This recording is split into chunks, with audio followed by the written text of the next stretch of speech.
Open the Nvidia control panel. Manage 3D settings. Find DSR Factors. Turn on all resolution scale sizes.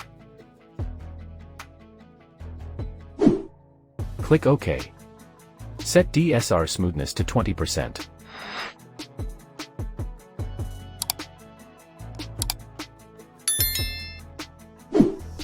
Click Apply. Now close the Nvidia control panel. Go to the in-game settings. Go to Option. Select Video Settings. Navigate to Display Resolution and set to 1871p resolution size. Select Apply Changes. Press OK. Go to Advanced Settings. Turn on Fidelitive Super Resolution, FSR. Set Ultra Quality. Now you can see the jaggy edges are all gone, improving the image quality. But remember, these settings are a bit demanding and decrease slightly FPS. But if you can reduce each graphics setting and set FSR quality or balance, you can get more playable FPS.